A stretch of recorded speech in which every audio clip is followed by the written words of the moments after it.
opening statement, just obviously, I am Josh Henson, the offensive coordinator, offensive line coach at SC. I'm really excited for this opportunity with Coach Riley and at SC at this school at this time.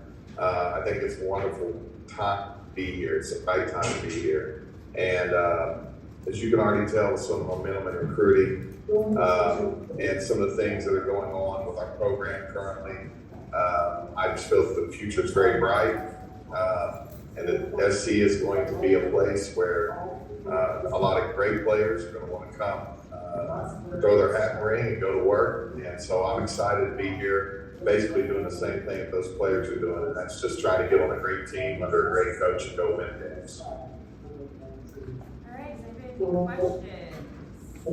Start it off. Don't be shy. Okay. All right. Like I said, for questions, if you can come over kind of to Sure. this area, project into the mic and camera so he can hear you. Right there. Right. Where the sharp is. Yep. Hey Josh, Ryan Abraham, USCfootball.com. Just want to see how the process went where you were contacted by Lincoln Riley and made the decision to come to USC. Well, at some point, I kind of figured Coach Beatball would come to SC with Coach Riley. They've been together for a long time and had a lot of success at Oklahoma. When I saw that wasn't happening, I was certainly interested in the job. We had a mutual contact.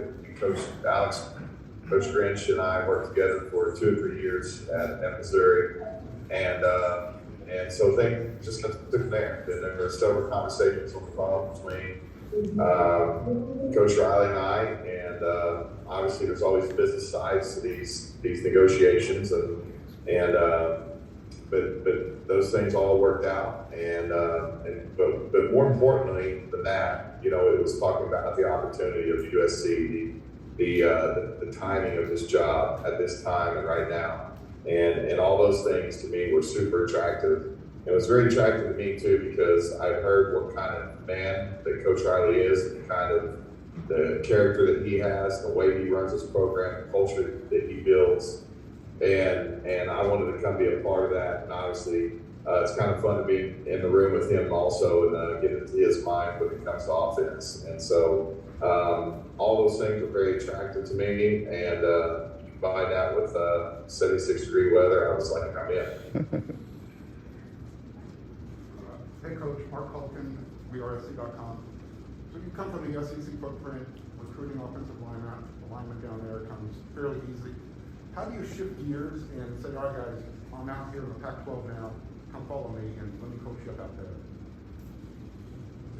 Well, I think the main thing with that is the SC offensive line tradition. When you look at SC offensive line tradition, it is arguably the best in the country. If you're going to take maybe the top 10 offensive line of all time in the NFL, 4 of those guys could arguably be SC Trojans between Munoz, Baselli, Matthews, and Tyron Smith. So that type of tradition, that type of history, and in the last 3 years, SC offensive lines had 2 first-round draft picks. So all of those things to me are going to help us attract some of the top talent in the country. So that type of tradition is number one. Number two, I've got to take my success and track record and explain that to the guys and show it to them so that they understand that we can help them get where they want to go, and we can build a great offensive line here. But I would tell you this, it's been interesting so far, having offered kids at 2 different schools from the same kids over this last recruiting cycle and even for next year. The reaction to SC is very positive. It's very positive. And so that's got me excited about what the future can be here in the offensive line. Hey Josh, Dan Greenspan with the Associated Press. What do you know about the group of players you're inheriting? Did you recruit any of them at the previous stop? Recruited a couple of them. We were just kind of, we had enough players in that part of the world to make it work. And so we came out and recruited a couple of guys that were on this list. Obviously, they chose SC and stayed out in this part of the world. But I've had the opportunity to get out so far a couple times with just walkthroughs and watch these guys do a couple of workouts and different things. I like what I see so far. I think these guys are very dedicated. They're excited. They're hungry. They want to win. It's important to them. And I think the older guys in our program understand what's at stake and how much work it takes to win. Winning is hard. It's not easy. And they understand that the common denominator of winning all the time is work. And they're doing that right now. So from an attitude standpoint, I'm very pleased with where our line is at and the way they've attacked this thing is being here for the first month. And so we just got to continue that and keep it up, and good things will happen. Hey Josh, I'm Gross Park from the Orange County Register. We know Lincoln is a little bit more hands-on with the offense than a lot of head coaches. What were those conversations like with him about how you guys would collaborate during the process, and just kind of how do you expect that to play out?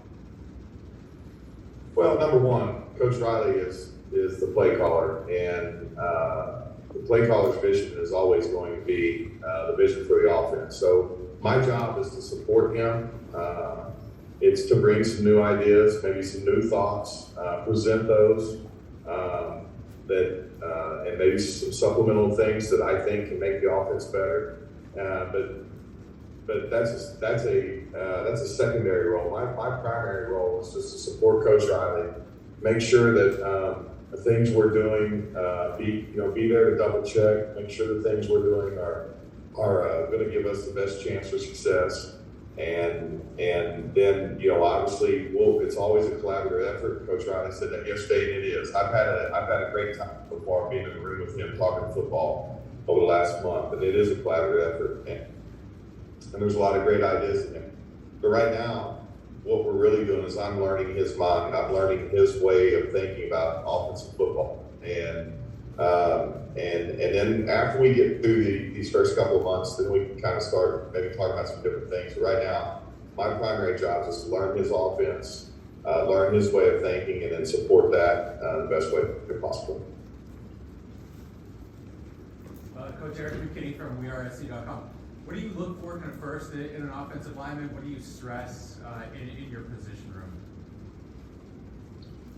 Well, the biggest thing with an offensive lineman, number one, is frame. They've got to have a frame to be able to carry a certain amount of weight to be effective at this level. And really to get to the level where we want to go, that's to play for and win national championships.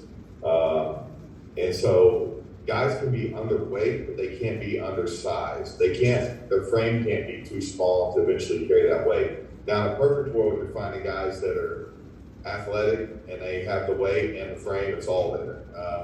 But sometimes you find those guys, sometimes you don't. Every class, you're going to have both. But we're looking for, basically, from an offensive lineman, we're looking for the frame, then we're looking for athleticism, we're looking for flexibility and bend and foot quickness. And then the last thing I'm always going to evaluate is strain. I want to see guys that strain on film, that play hard, that love to play the game, that play it for the right reasons. And that's what we're looking for. And if we can find guys that mark all those boxes from a physical standpoint, then we feel pretty good about it. The rest of us, why they call us coach. But I think the other component of that you can never, that you always have to consider, you can never shortchange his character. And so you try to create a bigger picture of a guy, what he does in the classroom, his grades, how he takes care of things, how he treats the people around his school, who he is off the field as a person. And so you're trying to find, if you can find great athleticism, great strain, great character, those are guys you can build championship football teams around. Hey Coach, Gerard Martinez, USCFootball.com, 24/7 Sports. First of all, congratulations on the job. First question was, Bobby Haskins, a guy that transferred in from Virginia before you actually kind of got here. Talk a little bit about him and just what you see from him and inheriting a guy like that. And then second question just being Caleb. Caleb Williams comes in. How does a guy like that that's dynamic, mobile, can move the pocket, help you? Or how is it, different coaching for a guy that's mobility and can kind of escape the pocket and you never really know what he's going to do? Well, first, Bobby. Bobby is going to be an integral part of our line next year. You know, he's obviously very athletic. He's played a lot of football in a good conference, in the Power 5 conference, and been very effective. I looked at him at the last school I was at and really liked it. And when I heard that he was coming to SC and I was taking this job here, I was very excited about it. Now, after meeting him in person, you know, pertaining to him fitting in, I love his attitude, and he has come in. He's already like one of the members of the team, and that's just because Bobby wants to have brotherhood. He understands the team concept, team camaraderie, and he's done an absolutely unbelievable job with that. And so transitioning to Caleb, just being around him for a couple of days, I see a lot of the same characteristics in him from an attitude, character standpoint. He gets it that the team comes first. And the best thing he can do is to rally the team and be part of the team, part of the brotherhood, and that is priority number one for Caleb and for Bobby. And that's one of our big challenges with all, you know, I think Coach Riley addressed this yesterday. It's a unique time with a lot of transfer guys coming in, and we've got to get this team to mesh together like they've been together for 2 or 3 seasons. And that all comes through our daily habits. Now we do things every day. But to answer your question about Caleb and his athleticism, obviously, I think, you know, that's why everybody's so excited. You know, I mean, look at him on film. You see what he did last year at Oklahoma. I remember a play against Kansas where the running back was stopped for short of the first down, and he grabs and strips the ball out of the running back's hand and goes and gets a first down. And I'm just like, wow, the awareness, the instincts of that play at that time were just really phenomenal. So I think his athleticism, obviously, when you've got an athletic quarterback that can extend plays, get out of trouble, it obviously helps your offense to operate and helps you kind of make those big plays at certain times in the games when you really need them. Thank you, Coach. We have time for one more. If anybody wants to do one last one. Yeah. Perfect. Last one.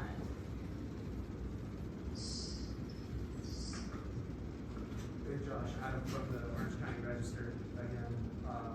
What did you learn from your first 3 years as an offensive coordinator at Missouri, and how do you want to build on that experience? You know, y'all probably, my tenure there started out really well. It didn't end as well after only year 3. We had a lot of things happen that year, injury-wise. We lost 7 of our starters by game 3 for the season. So it was kind of a wild year. I've never been in a year like that, but there's no excuses. That's just the way it is. No one cares. You know, you perform or you don't. I would tell you this, some of the general things I've learned were to always be positive, always make lemonade out of lemons. Lemons are going to happen every day in life. They're going to happen all the time in football. Always be moving forward. The second thing I learned is if you believe in something, stick to it. Don't get talked out of it. Stay in it, stick to it, teach it, get your guys to execute it, believe in it, and make sure the details are right. And if you get the details right, you can execute and win at a high level. And I think that was my time as an offensive coordinator. The last thing I would say is that, you know, you want to make it a collaborative effort as much as you can, but at the end of the day, somebody's leading the room. You know, and pertaining like Coach Riley, today Coach Riley's leading the room. So if he said, Josh, this way we're doing it, I'm saying, yes, sir. I'm going to go get it done that way. Because we all benefit when we win.